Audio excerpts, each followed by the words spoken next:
With Windows Vista, it's easy for several people to share a single computer. Each person can have a separate user account with customized settings and preferences. For example, each person can choose a unique desktop background and color theme. The type of user account you have determines your privileges on the computer. There are two main types of accounts. An administrator account is created when Windows is installed. It gives you full access to the computer. Here, notice how the administrator can access both her own files and those of other users. A standard user account lets you perform common tasks and work with your own files. But you can't see other users' files or change their settings. Now let's log on to an account. The welcome screen appears when you start Windows, and it shows all of the accounts on the computer. Your password is the key to your account. Once you're logged on, the Start menu displays your account name and picture. To manage your account settings, you go to the Control panel, click User Accounts and Family Safety, and then click User Accounts. Here you can see that we're currently using a standard account. And here's where you can change your account settings, such as your password or picture. Let's change the picture. Notice that these tasks are marked with a shield. That means they require administrator privileges. For example, when we click Manage Another Account, we're asked to provide the password for an administrator account. Let's do that now. From here, we can change any user's account settings or add new accounts to the computer. Let's create a new account now. You type a name for the account, and then choose the account type. Most people should use a standard account. After you create the account, don't forget to set a password. That prevents others from accessing your user's files. When another person wants to use the computer, you'll need to switch to a different account. To switch accounts, you click here on the Start menu. And then click Switch User.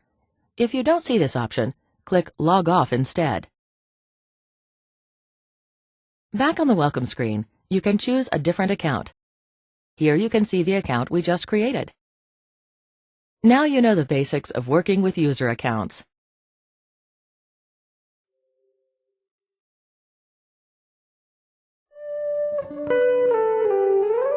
The World Wide Web is part of the Internet, a network that links millions of computers around the world. The web contains a vast amount of information, which you can access from your computer using a web browser. Here are a few tips for using the Internet Explorer web browser to get around the web.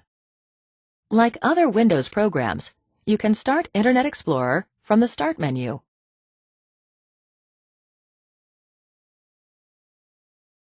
There are millions of websites across the web, and each one has a unique address or URL.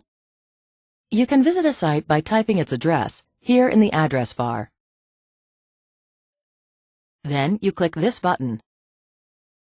Notice how the website displays in the browser? This is the website's main page, or home page. But most sites are made up of many pages. Pages are connected to each other with links, which can be text or images. See how the pointer changes to a hand over this word? That means it's a link to another web page. If you click it, you'll go to that page. To return to a page you've already looked at, you click the Back button. And to return to the page that you see when you start your web browser, you click the Home button. If you're looking for information but don't know where to start, you can search the web. You type a few words or a phrase in the search box about a topic that interests you. Be as specific as you can. Then, click here. A list of search results appears. Note that you can change which search engine Internet Explorer uses to provide results. When you find a search result that seems relevant, click the link to go to the web page shown in the result. When you discover a web page that you'd like to return to regularly, you can save it as a favorite, so you don't have to remember its address. You click this button, and then click Add to Favorites. After you click Add, it's in your favorites list. To get to the favorites list, you click this button. Here's the page we just added. To open and quickly move between several web pages at once, you can use tabbed browsing. You click here to add a new tab. Type the address for the page you want, and then you can switch between your web pages just by clicking the tabs.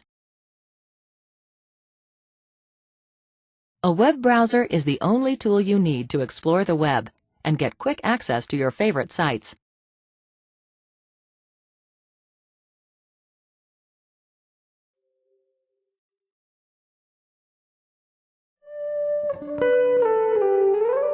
Windows Mail is a program that comes with Windows and gives you everything you need to send, receive, and manage email.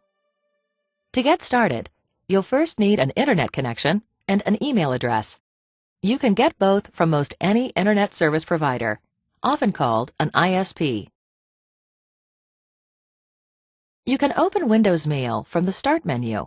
The first time you start it, you'll need to enter the information you got from your ISP. After you've done that, you'll see your inbox. The inbox is where all of the email messages that you receive are displayed. Before we look at the messages in your inbox, let's write and send an email to someone. To start a new message, you click Create Mail. Any message you send needs an email address for the person you're sending it to. If you want to send your message to more than one person, you separate each email address with a comma, like this.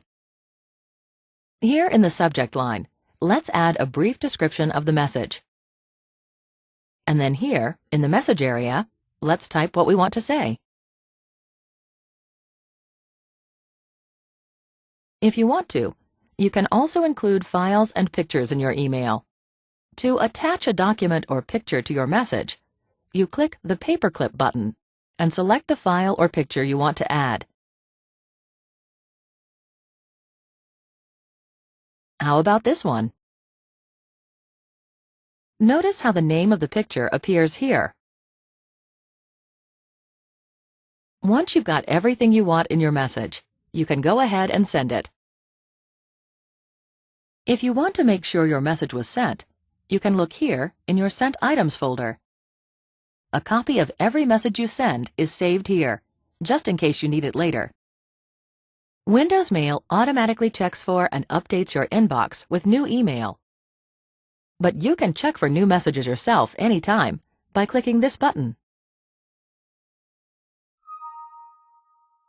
Looks like a new message has just arrived. See how it has the same subject line with the letters RE? That's how you can tell it's a reply to another message. And this paperclip lets you know that there's a file or picture attached to the message. To open the message, you double-click it. To reply to it, you'd click here. Now let's take a look at the other messages in your inbox and how you can organize them. You can click any column heading, From, Subject, or Received, to sort your messages by that category. To see messages organized alphabetically by who sent them, you click the From button. To see your messages organized by the date you received them, you click Received. The newest messages are on top. Click Received again, and they'll be sorted from oldest to newest. See how this arrow changed direction? Finally, to get rid of a message you no longer need, click the message, and then click the Delete button. All of the messages you delete get moved to your Deleted Items folder. Messages stay in this folder until you permanently delete them. Now you know how to use Windows Mail to send, receive, and organize your messages.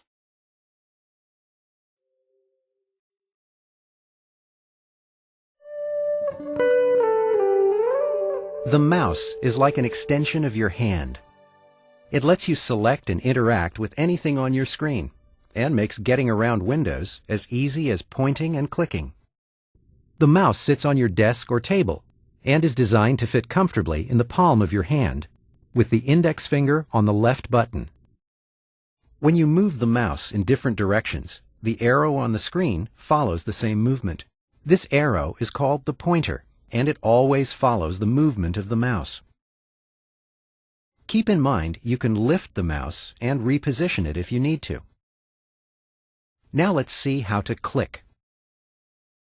The left mouse button is used to click, but left-handed people can switch the mouse settings to reverse the buttons. By clicking the Start button, you can open a document that needs some changes.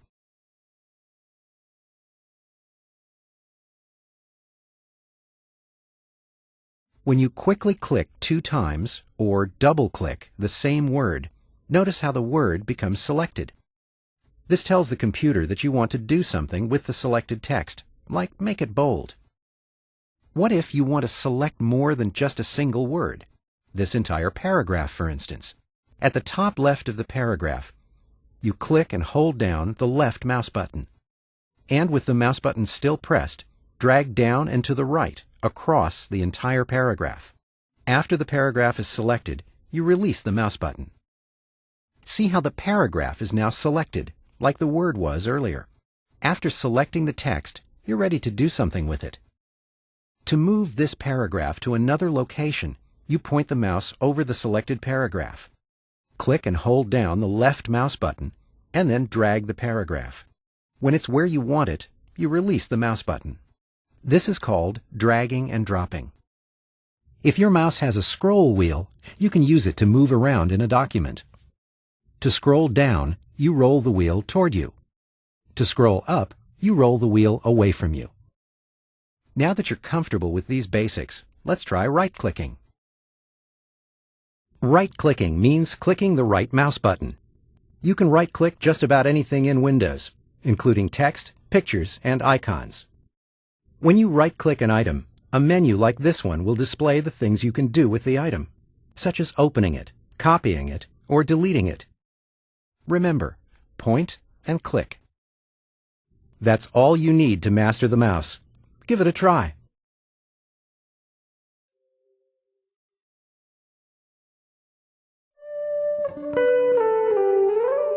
Windows Vista has 4 main areas that help you access and interact with your programs, files, and folders.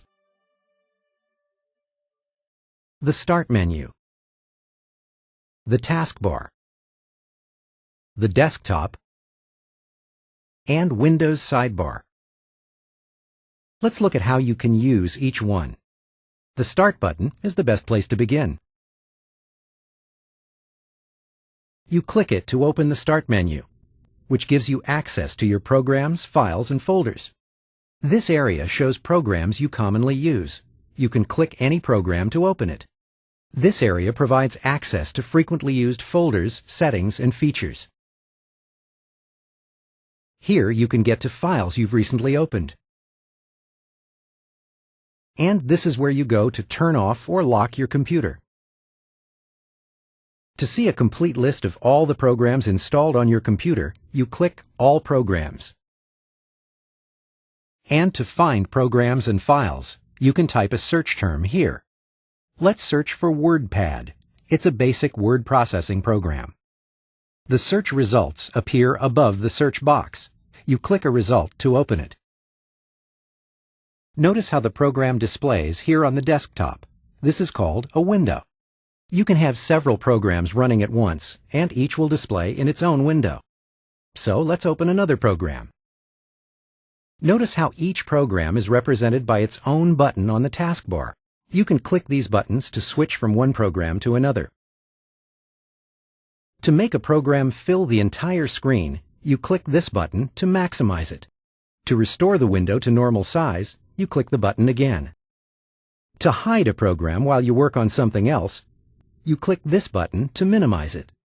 The program disappears from the desktop, but it's still running.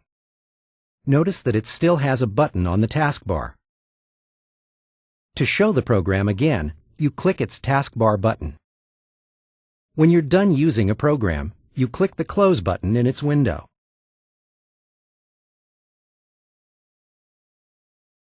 Notice how the programs disappear from both the desktop and the taskbar. Windows Sidebar is a place that holds small programs called gadgets, which put information and tools at your fingertips. A few gadgets appear on Sidebar by default. You can change any gadget's settings by pointing to it and then clicking this button. Let's change the appearance of the clock.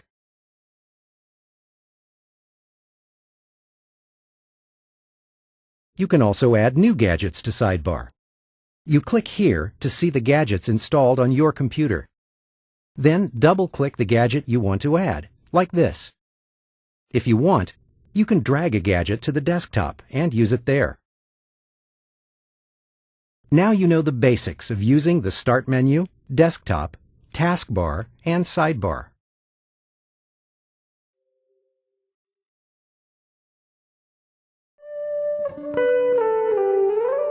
Just like a filing cabinet, your computer allows you to store the files you create in folders. Those folders can hold not only files, but also other folders. The Start menu provides access to several folders that you can use to organize your files, including the Documents, Pictures, and Music folders. Let's open the Pictures folder. Notice how the address bar identifies the folder we're in. The files contained in this folder are shown as icons here in the file list.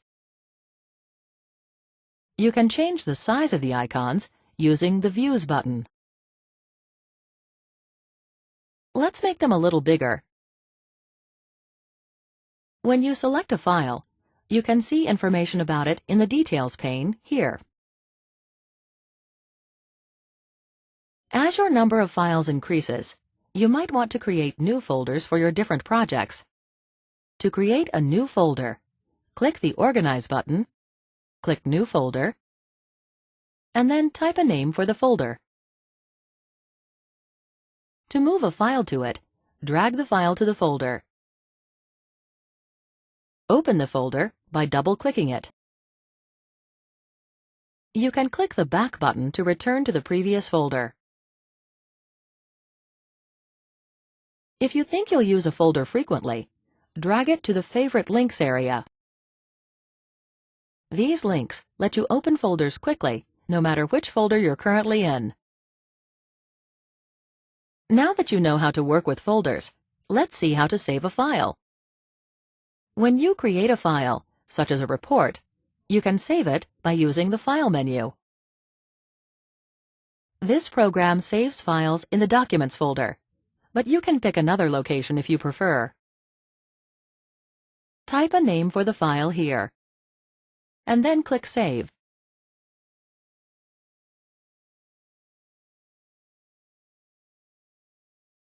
To see the file we've just saved, let's open the Documents folder. Here it is. If you're having trouble finding a file, you can use this box to search the current folder. Type anything you can remember about the file, such as part of its name. Notice how the search results appear as you type. These first three files have names that contain the search term. This last file appears as a result because text inside the file matches the search term. If you don't know which folder to search, you can use the Start menu to search instead. Type in the search box, and then click a result to open it. Now you know the basics of working with files and folders.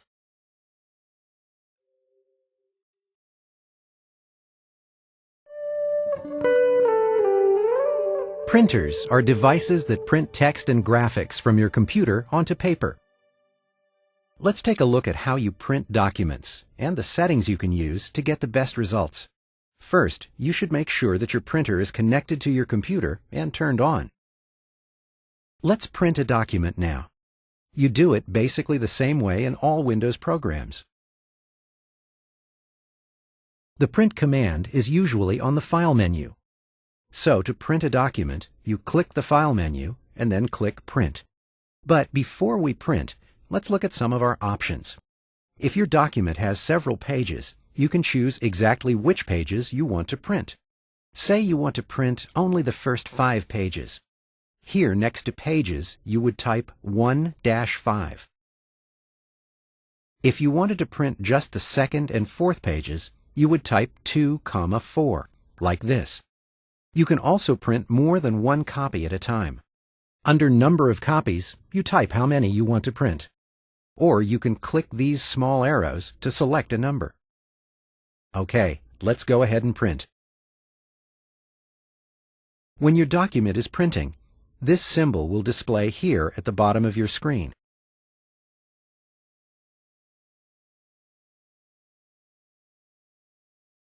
Another thing you might want to do is change how your document is positioned on the paper.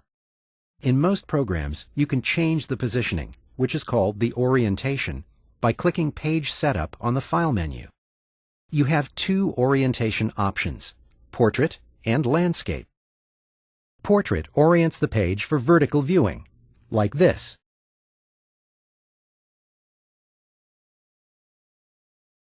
Landscape orients the page for horizontal viewing, like this. Let's go with Landscape. Notice that you can change how wide you want the margins to be, and other settings too. To confirm the new settings, you click OK. This document is ready to print, but let's preview what it will look like before we print. To see a preview, you click Print Preview on the File menu.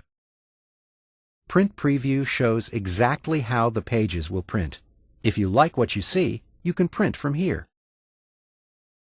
Now you know the basics of printing a document.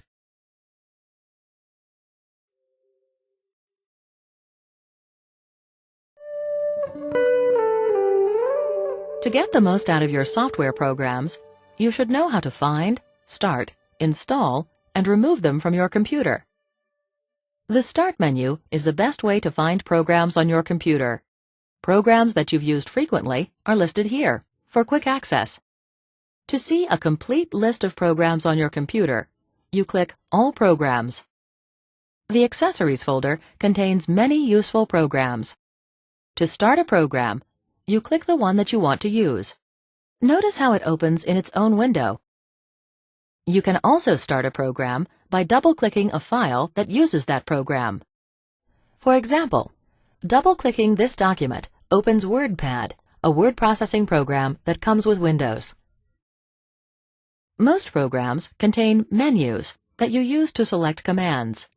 To open a menu, you click the menu's title. And to choose a command, you click it. Let's click New to create a new document.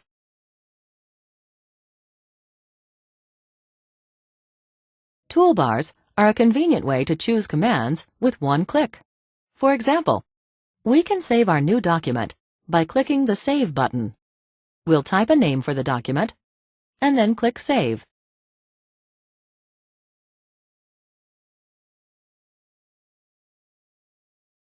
The Start menu makes it easy to find documents you've used recently. Here's the one we just saved. You can also use the Start menu to search for programs. You type part of the program's name in the search box, and then click a search result to open the program. We now have several programs running at once. See how all of them are shown here on the taskbar? To switch to any program that's running, you click its taskbar button, like this. And to hide a program, or minimize it, you click here. It will stay minimized on the taskbar until you need it again. To close a program, you click the Close button in the top corner of its window. Notice how its icon is removed from the taskbar. The programs we've used so far came installed on Windows, but you can install other programs too. Most programs you get will come on a CD or DVD, or can be downloaded from the Internet. If it's on a CD or DVD, You put the disk in the drive and follow the instructions that appear on your screen.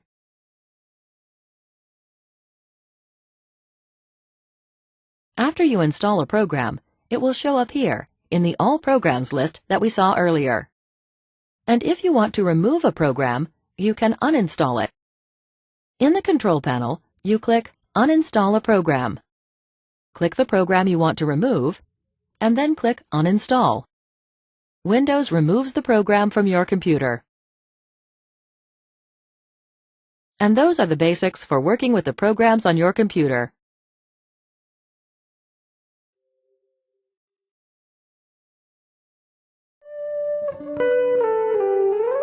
Windows gives you several ways to help protect your computer from internet threats, such as hackers and viruses. To get to the security options for your computer, open the Control Panel and then click Security. The best place to start is the Security Center. It's the quickest way to check your computer's security status and fix security problems. See how the lights for firewall, automatic updating, and malware protection are either green, yellow, or red? The colors indicate the security status of each area. First, there's the firewall, which is built into Windows. Here we can see that it's already on, which is the recommended setting. The firewall helps block potentially harmful programs that try to send or receive information on your computer. You can choose to allow programs you trust. Next, there's automatic updating, which downloads important security updates to Windows when you're online. Here, Security Center shows us that updates are not being installed automatically. To fix this, you click this arrow and then click Turn On Now.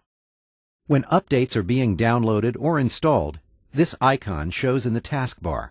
You can click it for more information about the update. The Malware Protection area monitors the status of tools that help protect your computer from malicious software.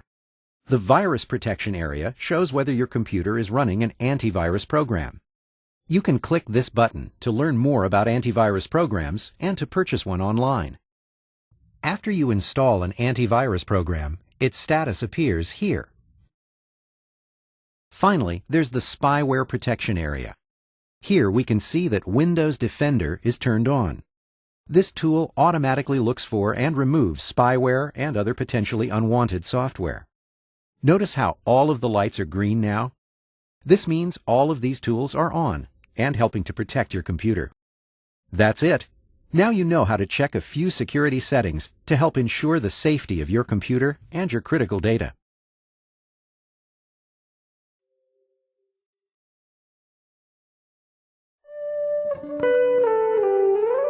If you're not familiar with computers, you're probably curious about the basic parts and how they work together.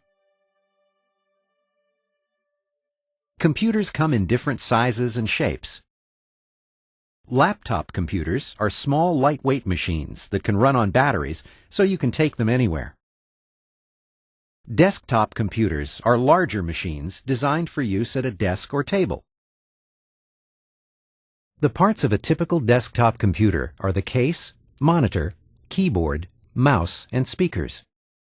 Let's take a look at how these parts fit together to help you get your work done. The case, or system unit, is the main part. It contains the electronic brain of the computer, which processes and sends information between all of the other parts. Most cases have a CD or DVD drive, so you can install software programs, listen to music, and watch movies. Windows will automatically play most CD or DVD discs when you put one in the drive. Your monitor looks like a TV, and it lets you see all of the programs, pictures, and documents on your computer. Monitors come in different sizes, but they all do the same thing. Your mouse and keyboard make it possible to work with what you see on your monitor. With the mouse, you can click, select, and move what you see on your screen. And you use the keyboard to type information into your computer. If you have a printer, you can make a paper copy of what displays on your monitor, like this picture, for instance. Finally, to hear sounds from your computer, you need speakers. Speakers let you hear everything from email arriving in your email program to music on your favorite CD. All the parts of your computer work together to help you get the most out of Windows.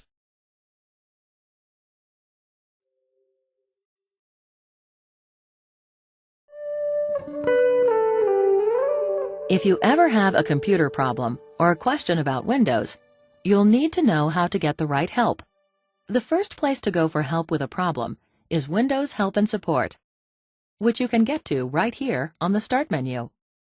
If you're connected to the Internet, make sure that Help and Support is set to search online content. That ensures you're getting the most current information available. The search box is a good place to start. First, type a few keywords about your problem. Then click this button. The topics that match your keywords will appear here. To open a search result, click its title. You can click any section to expand it.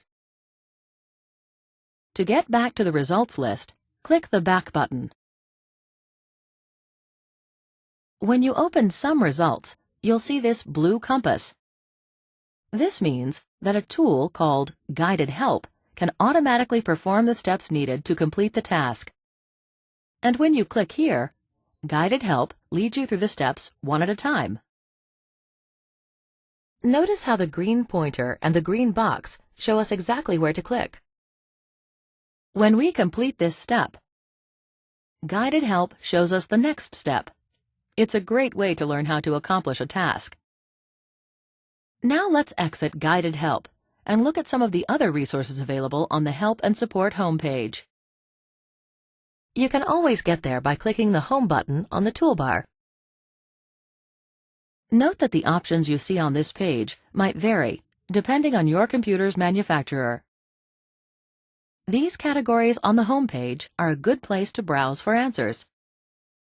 For example, you can go to the Windows Online Help and Support website to see a broad range of information about using Windows. And you can use the table of contents to browse help topics by subject. Let's do that now. In the table of contents, you click a category. Let's try Security and Privacy. This category page shows a list of help topics and links to additional categories. If you've searched Windows Help and Support and didn't find what you were looking for, click the Ask button to see other support options.